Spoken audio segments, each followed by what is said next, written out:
और डी में आप सभी का स्वागत है।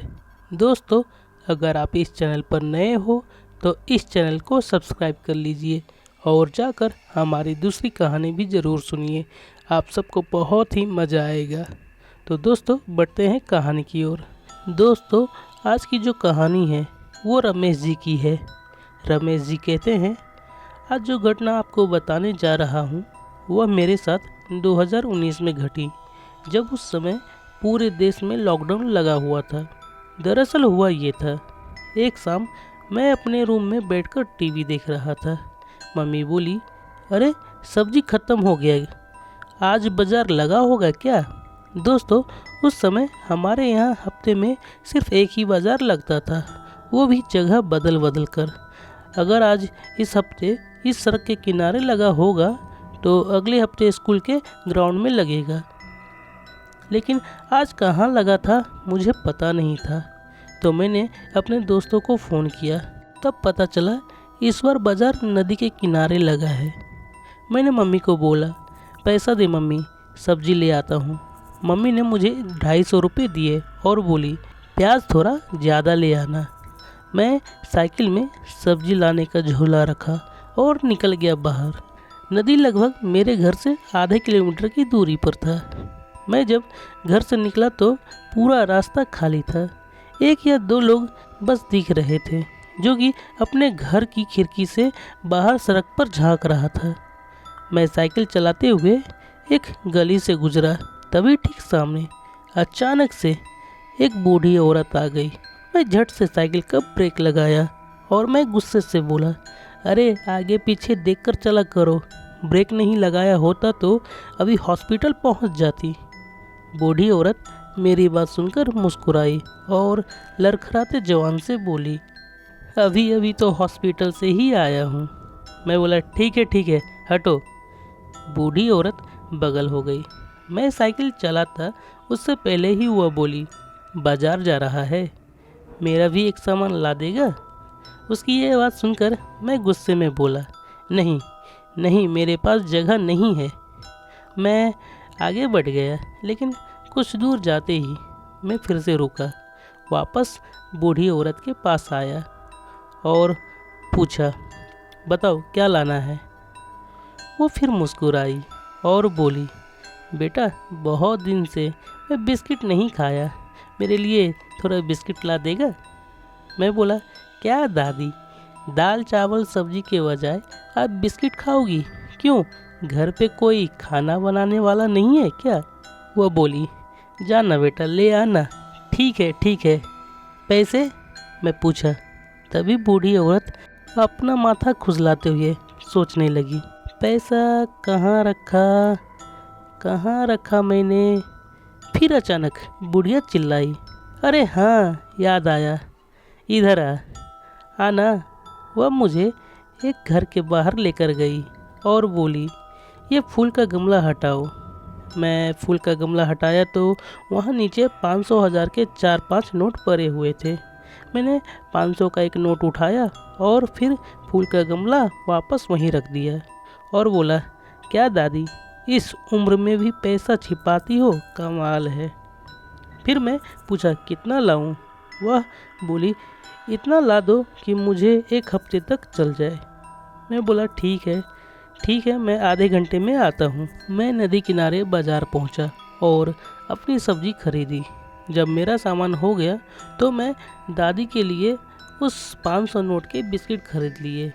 वापस मैं वहाँ पहुँचा। मैंने देखा वो बूढ़ी औरत तब से वहीं खड़ी है जहाँ वो आधा घंटा पहले खड़ी थी। खैर, मैं बोला, ये लो अपना बिस्किट, मैं चला, मुझे लेट हो रहा है। वह दादी बिस्किट देकर बहुत ही खुश थी।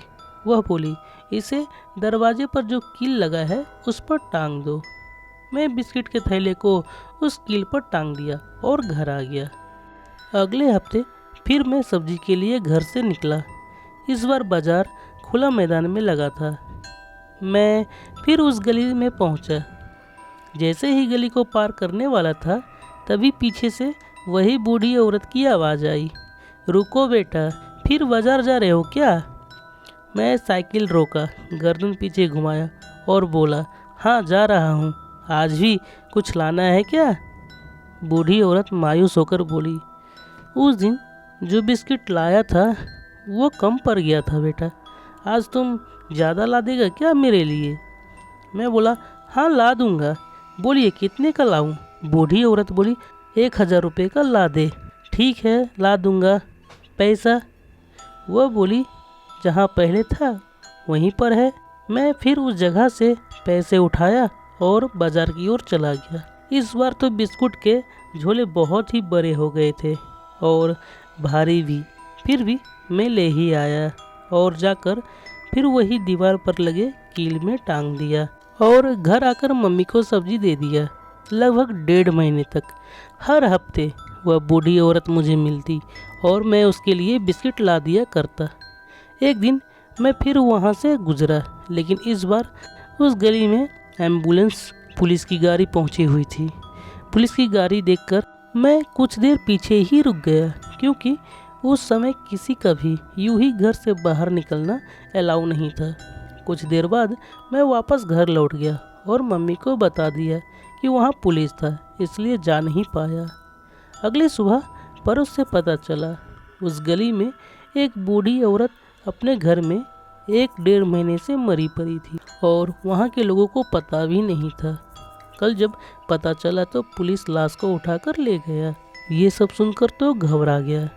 मैं मन ही मन सोचा, ना वो बूढ़ी दादी तो नहीं हो सकती, ज़रूर कोई दूसरा होगा। वो तो बिल्कुल ठीक थी ना। कुछ दिन बाद लॉकडाउन ख़त्म हो गया। उसके लगभग 6 महीने बाद एक दिन मैं चाय दुकान पर चाय पी रहा था। मेरे बगल में एक आदमी भी दुकान पर बैठा था। वह मुझे घूरे जा रहा था। फिर वह मेरे पास आकर बैठा और पूछा, तुम वही हो ना जो हर हफ्ते कुत्ते के लिए बिस्किट लाया करते थे? उसकी बात सुनकर मैं कुछ समझा नहीं। मैं बोला, क्या बोल रहे हो अंकल? मैं कब और किसके लिए बिस्किट लाया? वह बोले, अरे जब लॉकडाउन लगा था तब मैं थोड़ा सोचा, फिर याद आया और बोला, अच्छा उस समय।